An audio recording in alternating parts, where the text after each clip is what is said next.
मानो वीरान् प्रभाविनो भजिराविर्वङ्कासनं स्वाहा वामहे नमः संभवाय च मयुद्भवाय च नमः शङ्कराय च महेश्वराय च नमः शिवाय च शिवतराय च त्र्यम्बकं यजामहे सुगन्धिं पुष्टिवर्धनं उर्वारुकमिव बन्धनानि। नमस्कार, आप सभी का स्वागत है मेरे YouTube चैनल पे। मैं के सिंह वैदिक ज्योतिष आप लोग सभी का स्वागत करता हूं और मंथली प्रेडिक्शन जो है जून का महीना का, उसमें हम लोग एक और प्रस्तुति लाते हैं और वो है मकर राशि का जून का महीना कैसा होगा उसके बारे में बात करते हैं। तो सबसे पहले देखिए, हम जैसा आपको बताते हैं प्लेसमेंट के बारे में, आप प्लेसमेंट पहले समझ लीजिए। मकर राशि के जो जातक हैं उनके राशि के दूसरे भाव पे राहु महाराज बैठे हैं, तीसरे घर पे शनि महाराज हैं, चौथे घर पे शुक्र हैं, पंचम भाव पे सूर्य हैं और सूर्य का गोचर 15 तारीख को हो जाएगा, तो वो पंचम भाव से छठवें भाव में आ जाएंगे। छठवें भाव में ऑलरेडी बृहस्पति बैठे हुए हैं और पंचम भाव में वैसे बुध भी बैठा हुआ है और बुध भी 7 तारीख को गोचर करके, 7 जून को गोचर करके मकर राशि के लिए छठवें भाव पे आ जाएंगे। 7वें भाव पे मंगल बैठे हुए हैं, ये 1 तारीख से लेकर 7 तारीख तक बैठे रहेंगे। फिर 7 तारीख को मंगल का भी गोचर है जो कि लग्न से 8वें घर में आ जाएंगे। केतु 8वें घर में बैठे हैं और बाकी सारे ग्रह जो है वो इसी प्लेसमेंट में है, बाकी घर खाली है। अब इसमें 2 चीज को हम बता देते हैं। तो इसमें शनि, राहु, केतु, बृहस्पति और शुक्र, ये 5 जो ग्रह हैं वो मोटा मोटी आप समझ लीजिए पूरे जून के महीने 1 तारीख से लेकर के 30 तारीख तक उसी सेम जगह, उसी घर में बैठे रहेंगे या उसी राशि में विराजमान रहेंगे। हालांकि शुक्र जो है वो जुलाई के महीने में परिवर्तन कर लेंगे, तो वो अपने अगले सीरीज में बात करेंगे। लेकिन शनि, राहु, केतु और गुरु ये यहाँ पे काफी दिन तक रहने वाले हैं, मतलब जो भाव में बैठे हैं और जो राशि में है उसी भाव या राशि में बैठे रहेंगे। अब बात करते हैं कि प्रभाव क्या रहेगा और प्रभाव कैसे मिलेगा मकर राशि के जातक के लिए। तो देखिए, सबसे पहले तो हम बात करेंगे कि जो मकर राशि है उनका 7.5 बहुत दिन बाद खत्म हो चुका है और यूजुअली देखा गया है कि अगर राशि से शनि तीसरे भाव में बहुत अच्छा काम करता, तो ये देखिए 90% जो भी इनका प्रॉब्लम था वो खत्म हो गया है शनि के 7.5 खत्म होते होते। और क्योंकि शनि का जो गोचर है या ग्रह का गोचर जो होता है शनि का, वो तीसरे भाव से बहुत अच्छा माना जाता है, तो तीसरे भाव में शनि का गोचर अच्छा है, तो 90% केस जो है इनके लिए ये सही हो गया। अब बात करते हैं राहु का। तो देखिए, राहु भी जो दूसरे भाव में बैठे हुए हैं, तो देखिए राहु का काम क्या है। राहु होते हैं एक मति भ्रम के ग्रह, एक ग्रह जो इल्यूशन पैदा करते हैं, एक मृग तृष्णा पैदा करते हैं। तो इसमें होता ही है कि इंसान अपना दिमाग में कभी कभी गलत धारणा लेकर के बात करता है। जैसे क्योंकि ये दूसरे भाव में बैठे हैं, तो ये जो दूसरा भाव होता है वो धन, कुटुंब और वाणी का होता है। तो धन, कुटुंब और वाणी से थोड़ा, जैसे इंसान अगर कुछ खबर बताएं तो उसको कुछ बढ़ा चढ़ा के बोल देना, या थोड़ा सा आप फैक्ट को कॉन्सील कर देना, या कुछ ऐड ऑन कर देना, या कुछ माइनस कर देना, ऐसा करके आप अगर बात करते हैं, वाणी अगर आपकी होती है ऐसी, तो ये समझ लीजिए थोड़ा सा परिवार में या आपनजन में थोड़ा सा समस्या ला के खड़ा करता है। तो ये राहु जो दूसरा भाव में होता है, देखिए ऐसे धन के लिए तो ये अच्छा माना जाएगा। लेकिन अगर इसको हम लोग बात करते हैं स्पेशली अगर बात करने के लिए, या वाणी कैसी रहेगी, तो देखिए वाणी कभी कभी उग्र हो जाएगी, कभी कभी मिसलीडिंग हो जाएगी, कभी कभी आप ऐसा कुछ बता देंगे जिससे अगले के मन में संशय पैदा हो जाए या उनके मन में कुछ द्वंद्व आ जाए, या आपके खुद के मन में कुछ द्वंद्व है वो आप उसको बताते हैं, तो ये कंफ्यूजन वाला सिचुएशन बना रहता है। ये है आपके राहु के जातक का एक प्रॉब्लम, और ये जो समस्या रहेगा ये पूरा जून के महीने तक रहेगा, तो थोड़ा सा संभाल के बोलिए जो भी बात आपको करना है। तीसरे घर में शनि, जैसे हमने बताया, ये आपका पराक्रम का वृद्धि करेगा। तीसरे घर में शनि आपके छोटे भाई बहन के साथ अच्छा कनेक्शन बनाएगा। तीसरे घर का शनि आपके बाहुबल को बढ़ाएगा, बाहुबल यानी कि आपका काम करने का क्षमता बढ़ जाएगा, कम्युनिकेशन अच्छा हो जाएगा। और इसकी शनि की जो दृष्टि है वो 9वें भाव पे पड़ेगी और साथ में 12वें द्वादश घर में पड़ेगी और साथ ही साथ आपके पंचम भाव पे पड़ेगी। तो ये सब भाव से भी आपको कुछ ना कुछ पीड़ा होगी, क्योंकि शनि जहाँ बैठता है या उससे तीसरे घर में दृष्टि देगा, 7वें घर में दृष्टि देगा या 10वें घर में दृष्टि देगा, तो थोड़ा पीड़ा लाता है। पीड़ा मतलब तकलीफ। लेकिन क्योंकि 7.5 खत्म हुआ है तो उतना ज़्यादा भी प्रॉब्लम नहीं होगा। आइए बात करते हैं अब शुक्र के बारे में। तो देखिए, शुक्र जो है वो चौथे घर में बैठा हुआ है और शुक्र जो है वो कंटिन्यूअस चौथे घर में बैठे रहेंगे पूरे जून के महीने तक। तो देखिए शुक्र क्या चीज़ है। सबसे पहले शुक्र को समझने के लिए हम लोग ये देखते हैं, शुक्र कोई भी लग्जरी का कारक है, कोई भी भोग विलासता का कारक है। और शुक्र जो होता है वो ब्यूटी, आर्ट, लव अफेयर, दाम्पत्य जीवन, शादी का कारक, ये सारा चीज का कारक है। और चौथा घर जो होता है वो होता है आपका सुख स्थान। सुख स्थान, मातृ सुख या घर का परिवेश। तो यहाँ पे जब शुक्र आ जाता है तो आपके कुंडली के हिसाब से, यानी मकर राशि के जातक के लिए ये पूरा महीना आपके लिए आरामदायक होगा। आरामदायक इन द सेंस आप ये समझ लीजिए कि आपको बहुत ज़्यादा मेहनत नहीं करना पड़ेगा। अगर मेहनत आप करते हैं तो आप उसी हिसाब से आप रेस्ट और कंफर्ट भी आपको मिल जाएगी, क्योंकि शुक्र अपने कारक अवस्था वाले घर में बैठे हैं तो ये इसकी वृद्धि करते हैं। हाँ, ये भी एक बात है कि आप अगर कोई लग्जरी गाड़ी या कोई बड़ी गाड़ी या महंगी गाड़ी खरीदना चाहते हैं तो ये आप खरीद सकते हैं, वाहन का सुख है। कोई घर में अगर प्रॉपर्टी इन्वेस्ट करना चाहते हैं तो इसमें भी सुख है, तो शुक्र उसको आपको मदद कर देगा। या आप घर का कुछ रेनोवेशन ही करना चाहें तो वो भी आपके लिए पॉसिबल है। अब ये एक और बात है कि आपके 10वें घर का स्वामी अगर चौथे घर में बैठ जाए, क्योंकि शुक्र 10वें घर का स्वामी होकर चौथे घर में बैठता है, तो ये कहीं ना कहीं आपको वर्क फ्रॉम होम इसकी सुविधा दे देगा, या आप समझ लीजिए आप घर बैठे बैठे ही सारा आपका मैक्सिमम काम कर रहे हैं। अब ये बोलने का मतलब है कि आपका जो कर्म है वो आपके घर से ही होगा, ये एक सबसे बड़ी बात है, जिसमें मतलब मान लीजिए कि आप एकदम कंफर्टेबली कंफर्ट जोन के अंदर बैठ करके अपनी काम कर रहे हैं, तो ये बहुत अच्छी बात है। इसके अलावा ये पूरे आपके महीने रहने वाला है। इसके बाद बात करते हैं देखिए सूर्य के ऊपर। तो देखिए सूर्य जो है वो ऐसे पंचम भाव में अच्छा माना नहीं जाता, और उसके ऊपर सूर्य के ऊपर पंचम भाव में बैठने से शनि की तीसरी दृष्टि भी पड़ती है। तो देखिए सूर्य और शनि का कॉम्बिनेशन में यहाँ सूर्य के ऊपर एक तरफा दृष्टि पड़ रहा है, क्योंकि शनि की दृष्टि सूर्य के ऊपर है, सूर्य का दृष्टि शनि के ऊपर नहीं है, तो सूर्य यहाँ पीड़ित माने जाएंगे। तो सूर्य क्योंकि पीड़ित हो रहे हैं और सूर्य जो है वो अष्टमेश भी है आपकी कुंडली के हिसाब से, तो उतना अच्छा फल नहीं करेंगे, तो हेल्थ में प्रॉब्लम रहेगा, पेट से समस्या रहेगी। या आप समझ लीजिए आपको अगर जैसे आप बाहर जा रहे हैं गर्मी में तो आपको लू की शिकायत हो जाए, या आपके शरीर में फोड़े फुंसी निकलने लग जाए, तो ये सारी थोड़ी मोड़ी प्रॉब्लम रहती है।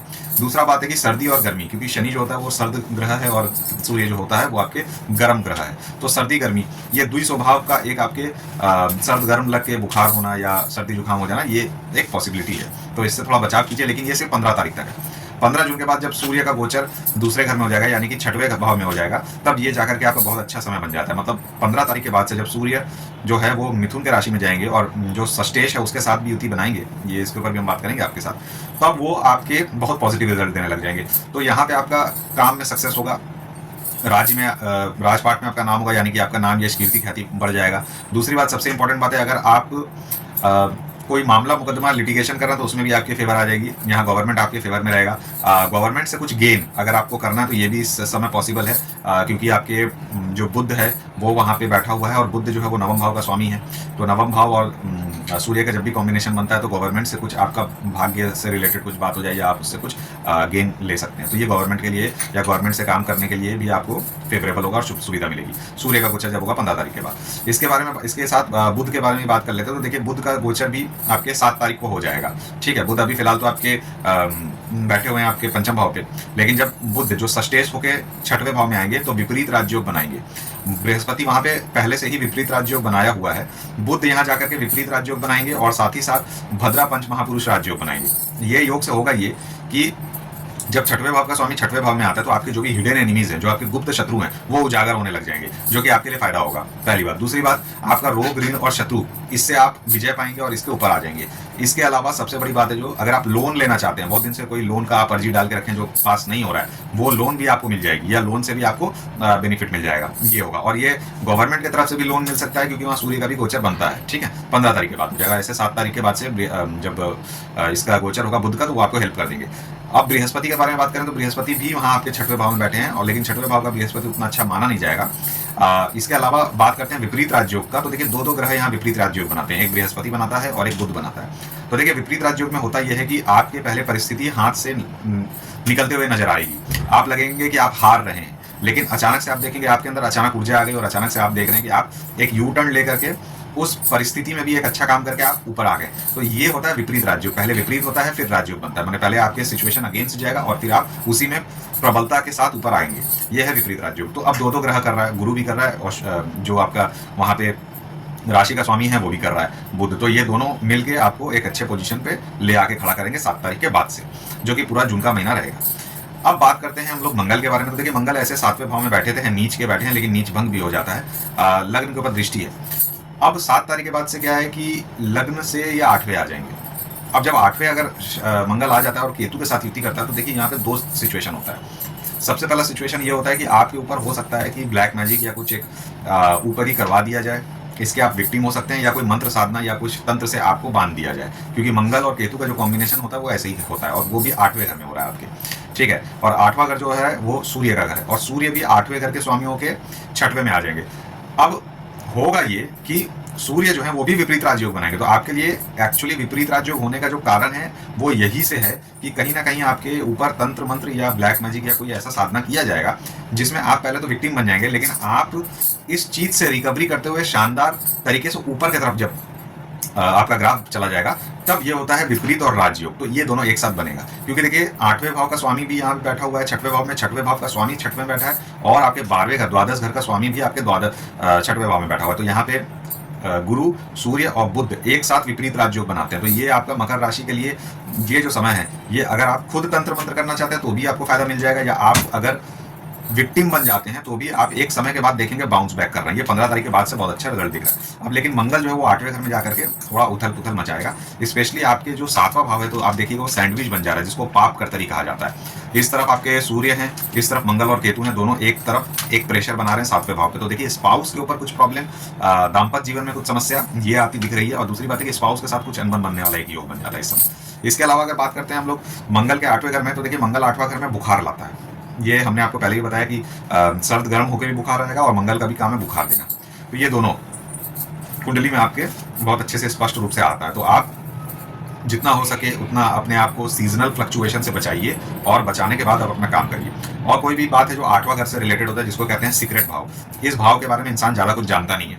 हमेशा ये याद रखिएगा कि आप अपने प्लानिंग के बारे में किसी को ढिंडोरा ना पीटें, क्योंकि इसमें नजर लगने की एक योग बन जाती है। तो देखिए ये रहा आपका प्लेसमेंट पूरा जून का महीना का। अब इसमें बात कर लेते हैं हम लोग डबल ट्रांजिट कहाँ कहाँ हो रहा है, और उसको आपको कैसे कैसे फायदा मिलता है या क्या नुकसान होता है। तो देखिए सबसे पहला जो डबल ट्रांजिट हो रहा है वो धनु के राशि में होता है, जो कि आपके 12वें घर में बनता है, और वहाँ पे शनि की दृष्टि पड़ती है, जो कि आपके राशि का लग्नेश है, यानी कि राशि स्वामी है, और बृहस्पति की दृष्टि पड़ी है, जो कि आपके 12वें घर का स्वामी है।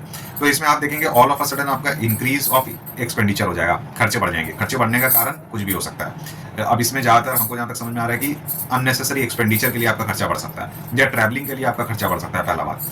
दूसरा बात, अब क्योंकि 12वें घर का एक्सपेंडिचर है, तो 12वें घर का अगर आपका डबल ट्रांजिट है, तो कहीं ना कहीं आपको ये भी बृहस्पति से भी जोड़ के देखना, तो कहीं ना कहीं आपके आध्यात्म के लिए आप भी कोई खर्चा कर सकते हैं। जैसे आप खर्चा कर सकते हैं, कोई पूजा कर रहे हैं, कोई अनुष्ठान कर रहे हैं, या आप कोई बहुत बड़ा से मतलब कोई भी आप पूजा करते हैं जिसमें आप लंगर करा रहे हैं, आप प्रीति भोज करा रहे हैं, तो ये सब जो भी है, ये सब भी एक खर्चा के तौर पर आएगा, लेकिन स्पिरिचुअल परसूट के लिए, जो कि दिखता है। इसके अलावा या आप कोई मंदिर का निर्माण कर रहे हैं, या आप कोई बड़ा कोई फंक्शन कर रहे हैं, आप धर्म से रिलेटेड रिलीजियस सेरेमनी कुछ करवा रहे हैं, तो उसमें खर्चा ये दिखता है। इसके अलावा जो आपका डबल ट्रांजिट है वो आपके 10वें भाव पे होता है, जहाँ पे शुक्र की दृष्टि भी पड़ जाती है, बृहस्पति और राहु की। तो देखिए चौथे घर और 10वां घर का हमने कनेक्शन भी आपको बताया। हो सकता है कि आपका जॉब चेंज, या जो आप काम कर रहे हैं वो प्रोफेशनल चेंज और प्रोफेशन में ग्रोथ का भी एक योग बनता है, क्योंकि 10वें भाव का स्वामी अगर 10वें को स्थान को देखे और वहाँ गुरु की दृष्टि पड़े और साथ में राहु की दृष्टि पड़े, तो कुछ ना कुछ आप बड़ा सोच रहे हैं, बड़ा करने वाले हैं। और यहाँ पे एक और बात हम बता देते हैं जिसको आपको समझना चाहिए, वो ये है कि आपके कुंडली के हिसाब से 10वें घर में जब एक्टिवेशन होता है तो आपका मान मर्यादा